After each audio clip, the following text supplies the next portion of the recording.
Good morning friends. आज हम लोग पढ़ेंगे प्रत्यास्था के बारे में और एग्जाम्स में प्रत्यास्था से जो सवाल आते हैं उसको बनाने की कोशिश करेंगे। ठीक है, कि आपके एग्जाम के अंदर अगर प्रत्यास्था से जुड़ा कोई भी सवाल आए तो आप उसको ना छोड़ें। इसमें हम लोग पढ़ेंगे प्रत्यास्था, उसके बाद पढ़ेंगे प्रतिबल, प्रत्यास्था, सीमा, विकृति, यंग मापांक, प्रत्यास्था गुणांक, हुक्स लॉ आदि सभी चीजों का यहाँ पे हम लोग डिस्कशन करेंगे। तो सबसे पहली बात है प्रत्यास्था। प्रत्यास्था होता क्या है?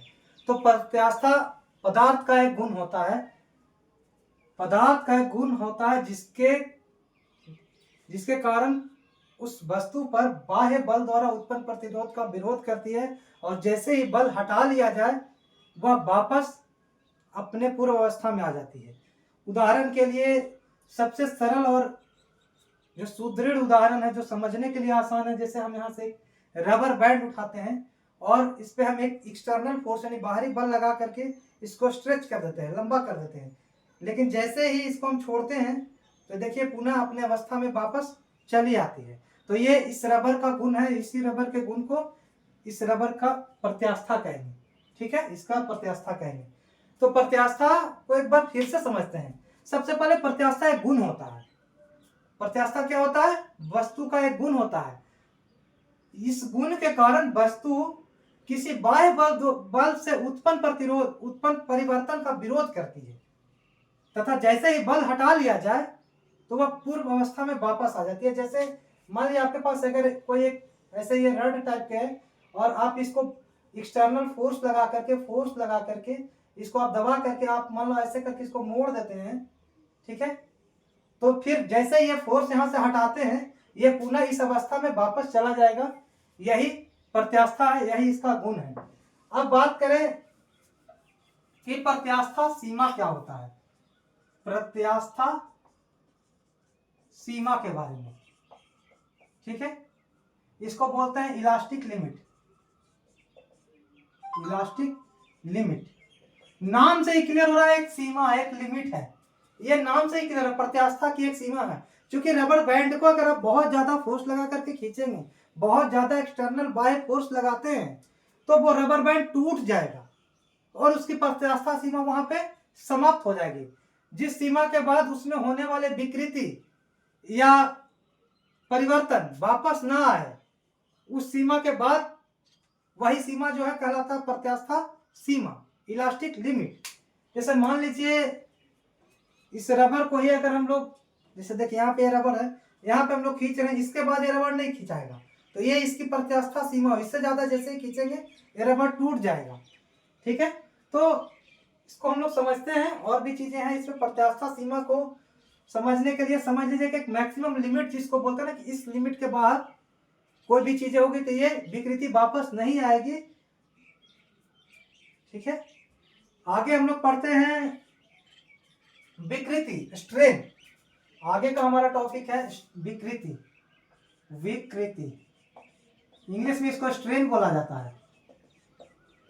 विकृति क्या होता है? यदि किसी तार की लंबाई को खींच करके हम थोड़ा सा बढ़ा दें, यानी कुछ बढ़ाते हैं, ठीक है, तो इसके बढ़े हुई लंबाई और इसके प्रारंभिक लंबाई के रेशियो को ही विकृति बोलते हैं। जैसे समझिए कि मान लीजिए आप एक तार लेते हैं जिसका 5 मीटर लेंथ था, इसका लेंथ कितना है?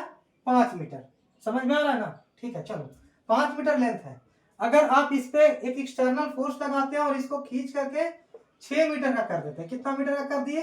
6 मीटर का, तो इसकी लंबाई कितना बढ़ गया? 1 मीटर बढ़ गया। ठीक है, तो इसका इनिशियल लेंथ जो था इसको कैपिटल एल से दिखाते हैं और बढ़ी हुई लंबाई को स्मॉल एल से। तो स्ट्रेन जो होगा, विकृति जो होगा, small L by capital L, यही जो होगा विकृति होगा। यही क्या होगा? विकृति होगा। यही होता है स्ट्रेन। अब इसमें स्ट्रेन में कोई ध्यान देने की बात है कि देखिए, चूंकि स्ट्रेन, अगर आपसे पूछे कि स्ट्रेन का यूनिट क्या होगा, मात्रक के बारे में अगर आपसे सवाल पूछे कि विकृति का मात्रक क्या होता है, what is the unit of strain, तो हम कहेंगे कि स्ट्रेन का कोई यूनिट नहीं होता, नो यूनिट, कोई यूनिट नहीं होगा। कारण क्या है कि ये लंबाई और लंबाई का ही रेशियो है, ये बढ़ी हुई लंबाई और ये प्रारंभिक लंबाई इनिशियल लेंथ। तो ये बढ़ी हुई लंबाई का भी अगर लेते हैं तो लंबाई का मीटर, और यहाँ पे इसका लेते हैं तो लेंथ ही है, इसका भी मीटर, तो मीटर से मीटर कट जाएगा और यहाँ पे कुछ बचेगा नहीं, यूनिट नहीं बचेगा आपको। ठीक है, तो जब यूनिट नहीं होगा तो कोई डायमेंशन भी नहीं होगा। इस बात को समझते हैं, एग्जाम्स के अंदर पूछा जाता है इनमें से किसका कौन जो है मात्रकहीन है या बीमाहीन है, तो हम कह सकते हैं कि जो स्ट्रेन है यानी विकृति है वो बीमाहीन है। अब अगला टॉपिक है हमारे पास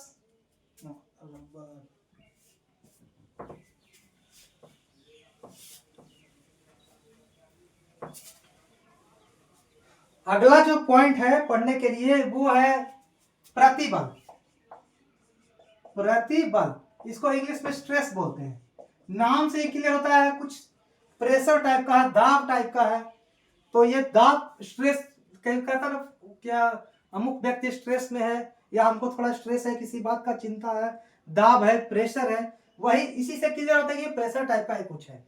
तो इसका जो समझने के लिए इसका जो डेफिनेशन है उसको समझते हैं। प्रतिबल, प्रत्येक क्षेत्रफल पर लगाए गए बल को ही क्या कहते हैं, प्रतिबल कहते हैं। यानी इसको आप डायरेक्टली कह सकते हैं कि जो प्रेशर को पढ़ते हैं उसी को पढ़ देंगे, सेम टू सेम होगा तो वो प्रतिबल होगा। फोर्स पर यूनिट एरिया, ठीक है, फोर्स पर यूनिट एरिया, यही होता है प्रतिबल, स्ट्रेस। तो जब ये फोर्स पर यूनिट एरिया होगा तो हमने देखा होगा कि प्रेशर में भी, दाब में भी, प्रेशर में भी, इसको हिंदी में दाब बोलते हैं, दाब का भी फॉर्मूला यही होता है, फोर्स पर यूनिट एरिया ही होता है, यही डिफिनीशन दाब का भी होता है। ठीक है, तो प्रतिबल और दाब ये दोनों कॉमन चीजें, सेम चीजें हैं। ठीक है, अलग अलग टर्म में अलग अलग जगह इस्तेमाल किए जाते हैं। ठीक है, मीनिंग सेम ही दोनों प्रोवाइड करते हैं। तो देखते हैं यहाँ पे फोर्स पर यूनिट एरिया है, तो प्रतिबल का अगर मात्रा का बात करें तो फोर्स का क्या होता है, न्यूटन, और एरिया का मीटर स्क्वायर, यानी न्यूटन पर मीटर स्क्वायर, ऐसे करके न्यूटन, ऐसे भी दिखा सकते हैं हम लोग, न्यूटन पर मीटर स्क्वायर। ठीक है, तो प्रतिबल का जो मात्रक है यही दाब का मात्रक है। ठीक है, तो प्रतिबल का जो डायमेंशन होगा यानी बीमा होगा, वही बीमा किसका होगा, दाब का होगा। तो दाब और प्रतिबल का बीमा सेम होता है। ठीक है, ये सारे एग्जाम्स के अंदर पूछे जाते हैं कंफ्यूजन क्रिएट करने के लिए। हमारे पास जो एक और टॉपिक है यंग्स मॉडुलस ऑफ इलास्टिसिटी। एक सेकंड, इसको मिटाना पड़ेगा।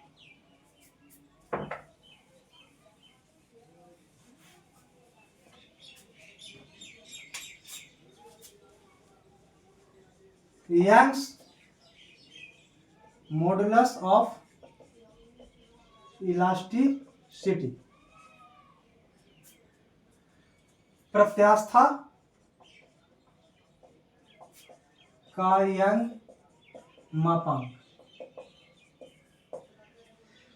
तो प्रत्यास्था यंग्स ने दिया था ये जो इलास्टिसिटी का जो मॉडुलस है, यंग प्रत्यास्था को कैसे मेजर किया जाएगा, ये बताने वाले जो थे यंग साहब थे, इन्होंने प्रत्यास्था का क्या मापांक होता था, मापने का जो तरीका है, मापने का जो अंक है, यूनिट है, वो बताने वाले थे यंग साहब, इसलिए इसको कहा गया प्रत्यास्था का यंग मापांक। ठीक है,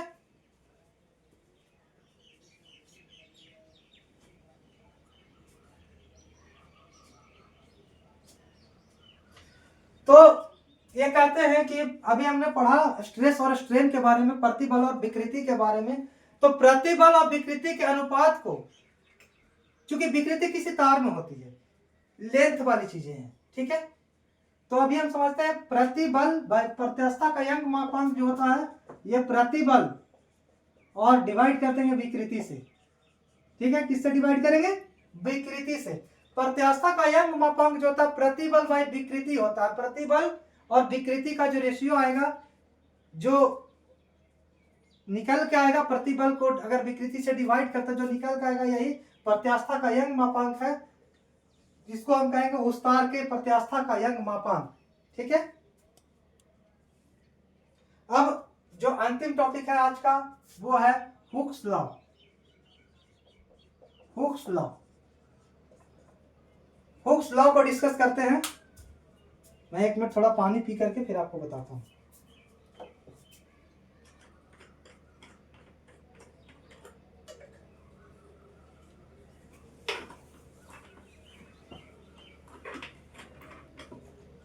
आह।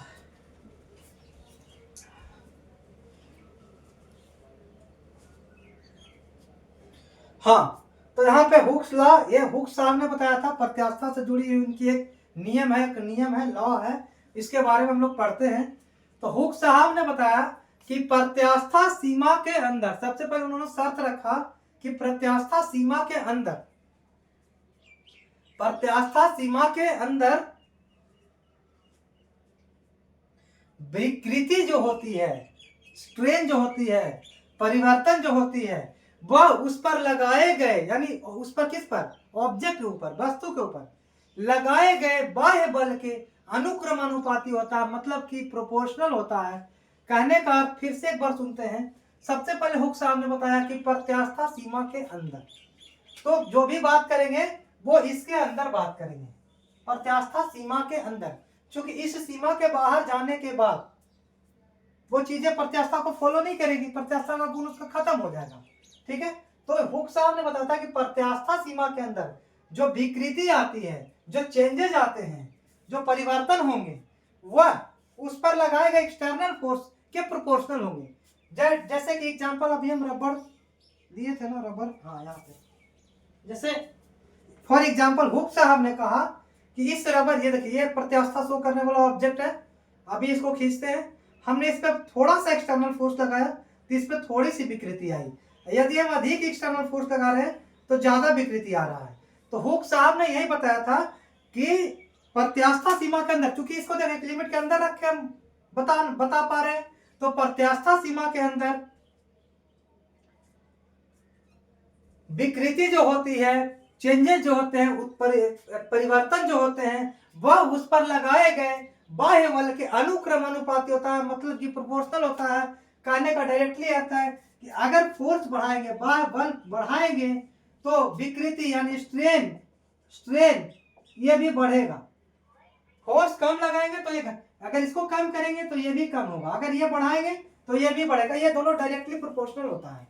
ठीक है, तो हम यहाँ पे इसको कह सकते हैं, फोर्स कौन सा लगाते हैं, प्रतिबल, तो प्रतिबल प्रोपोर्शनल होगा, किसके प्रोपोर्शनल होगा, विकृति के, जितना बल लगाएंगे उतना ही विकृत होगा। ठीक है, और प्रत्यास्थता का यंग मापांक को हमने देखा, प्रत्यास्थता का यंग मापांक देखा कि प्रतिबल में विकृति होती है, तो यदि हम प्रतिबल को बढ़ा रहे हैं तो विकृति भी बढ़ेगी, यदि हम प्रतिबल को कम कर रहे हैं तो विकृति भी कम होगी आपकी। ठीक है, समझ रहे हैं? देखिए प्रतिबल और विकृति प्रोपोर्शनल हुआ, तो इससे हम जोड़ सकते हैं कि प्रतिबल को यदि हम बढ़ाते हैं तो विकृति भी बढ़ेगी, विकृति बढ़ाते हैं तो प्रतिबल भी बढ़ेगी। इसी से एक टर्म निकल कर आता है प्रत्यास्थता गुणांक। प्रत्यास्थता गुणांक क्या होता है, प्रतिबल बाई विकृति एक कांस्टेंट होगा, ई, इसी ई को बोलेंगे, यही जो ई होता है ये होता है प्रत्यास्थता गुणांक।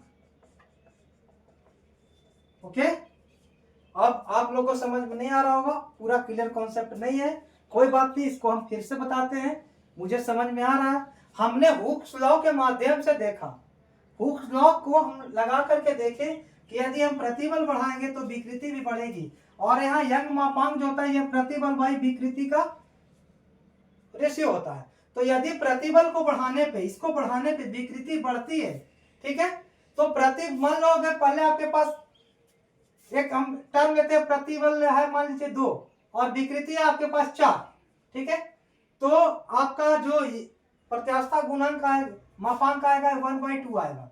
अब हमने अकॉर्डिंग टू हुक्स लॉ हमने कहा कि यदि हम इसको बढ़ाते हैं तो ये भी बढ़ेगा। जस्ट फॉर एग्जांपल हमने स्टार्टिंग में 2/4 लिया था, अब इसको हमने 2 गुना कर देते हैं, प्रतिबल जो है 2 गुना करते हैं। ठीक है, तो प्रतिबल को हम कितना से गुना करते हैं, 2 से, तो विकृति में भी कितना से गुना करना, क्योंकि ये बढ़ेगा तो ये बढ़ेगा, ये दुगुना हुआ तो ये भी दुगुना होगा, इसको भी कितना से गुना करना पड़ेगा, 2 से, तो ये हो जाएगा 4 और ये हो जाएगा 8। अब फिर देखिए आपको 1/2 ही मिलता है। यदि हम प्रतिबल और विकृति के अनुपात को यानी 2/4 के रेशियो को 3 गुना करते हैं, प्रतिबल को 3 गुना करते हैं, तो विकृति भी आपकी 3 गुना होती है और ये हो जाएगा 6/12, फिर आता है 1/2 ही। यदि हम इस बार क्या करते हैं कि प्रतिबल और विकृति के अनुपात में विकृति को 3 गुना करते हैं और प्रतिबल भी 3 गुना होता है, तो सेम टू सेम बात निकल के आती है। मतलब प्रतिबल और विकृति का अनुपात जो है हमेशा और हमेशा एक कांस्टेंट होगा, वो वही कांस्टेंट कहलाएगा प्रत्यास्थता गुणांक। आशा करते हैं कि आप लोगों को टॉपिक समझ में आया होगा और डेली क्लासेस जो हम यहाँ ले रहे हैं इसके वीडियोज भी हम आप लोगों को डेली शेयर करेंगे। पसंद आएगा तो लाइक कीजिएगा, सब्सक्राइब कीजिएगा और शेयर जरूर करिएगा।